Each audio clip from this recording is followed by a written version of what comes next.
Space war movies में आपने laser से बने डिस्ट्रक्टिव वेपन्स को तो जरूर देखा होगा। इनसे निकली एक लेजर बीम बड़ी बड़ी स्पेसशिप को बर्बाद कर सकती है। अब जाहिर सी बात है कि ये सब सिर्फ साइंस फिक्शन मूवीज का ही हिस्सा होता है और असल में ऐसा कुछ पॉसिबल ही नहीं है। अगर आप भी ऐसा सोचते हो तो आप बिल्कुल गलत हो।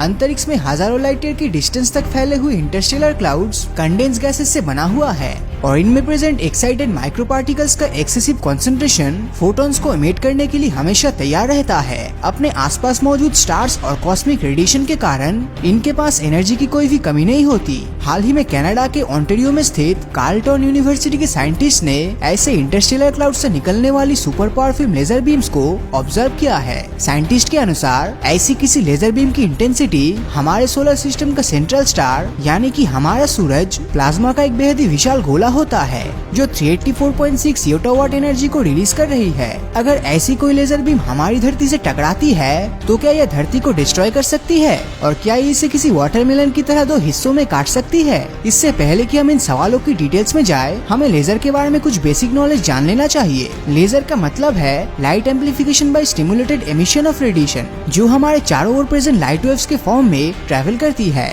और लाइट में मौजूद सातों कलर्स की वेवलेंथ अलग अलग होती है। लेकिन लेजर बीम लाइट का एक ऐसा अजीब सोर्स होता है जिसमें सभी कलर्स की वेवलेंथ लगभग एक सी हो जाती है और वो एक ही फेज में ट्रैवल करने लगती है। इसके कारण लाइट बीम बहुत ही पतली हो जाती है और एक पॉइंट पर फोकस करने के कारण ये अपनी एनर्जी से बहुत सी डिस्ट्रक्शन कर सकती है। अब जरा इमेजिन कीजिए कि 384.6 वोटावाट एनर्जी वाली 1 मिलीमीटर थिक लेजर बीम हमारी धरती के इक्वेटर से टकराती है। ऐसे कंडीशन में ये लेजर बीम धरती की सरफेस को बॉयल करने लगेगी और इसी के साथ सरफेस एवापोरेट होना शुरू कर देगी। लेकिन क्या ये धरती को बीच से काट सकती है? अगर बात करें धरती के अपर क्रस्ट की तो जमीन पर इसकी थिकनेस करीब 35 किलोमीटर है और समुद्र में यह 5 से 10 किलोमीटर के बीच रहता है। इतनी पावरफुल लेजर बीम जिस जगह से टकराएगी वहाँ के कई 100 किलोमीटर दूर तक सब कुछ राख हो जाने वाला है। लेकिन अभी तो असली खतरा शुरू भी नहीं हुआ। धरती की अपर क्रस्ट के बाद ये लेजर बीम मेंटल में एंटर होगी, जहाँ मौजूद मोल्टेन लावा 1410 डिग्री सेल्सियस तक गर्म है और इसका प्रेशर सरफेस से 15 लाख गुना ज्यादा है। 1 मिलीमीटर की इस छेद से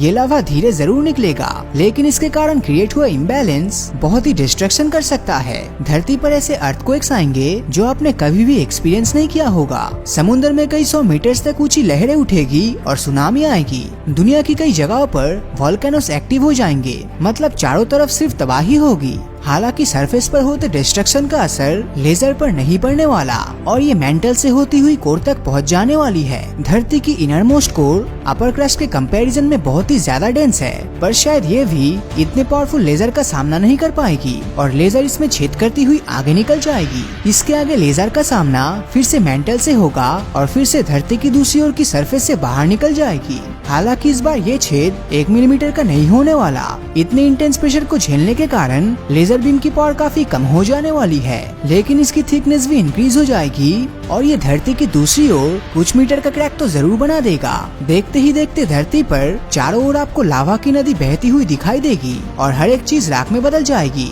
इस कंडीशन में धरती के इंसान और जानवरों का क्या होगा? आई थिंक मुझे आपको इसके बारे में बताने की जरूरत नहीं है।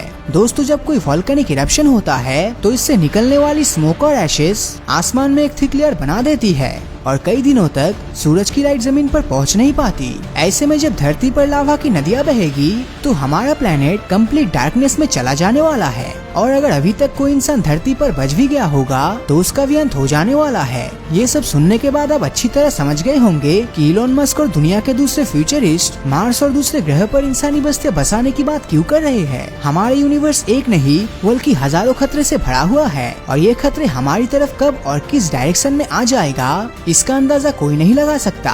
ऐसी सिर्फ एक लाइट बीम धरती पर रहने वाले सभी जीवों का अंत कर देगी। हालांकि आपको जानकर खुशी होगी कि ये धरती के 2 हिस्से नहीं कर पाएगा। हमारी धरती एक बहुत ही मैसिव ऑब्जेक्ट है। अगर इसके 2 टुकड़े भी होते हैं तो धरती की ग्रेविटी उन्हें पलक झपकते फिर से एक साथ जोड़ देगी। हालांकि आपको ऐसे किसी इवेंट को लेकर चिंता करने की कोई जरूरत नहीं है।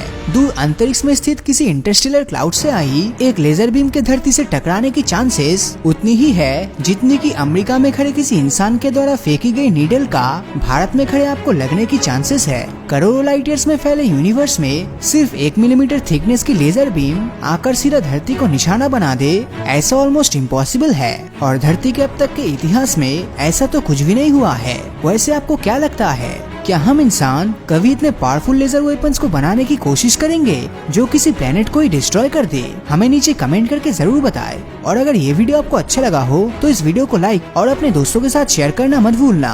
और जिन लोगों ने अभी तक हमारे फेसबुक पेज को फॉलो नहीं किया है वो वीडियो के ऊपर दी गए फॉलो बटन को क्लिक कर दीजिए, ताकि जब भी कोई नया वीडियो अपलोड होगा तो उसका नोटिफिकेशन आप तक सबसे पहले पहुँचेगा।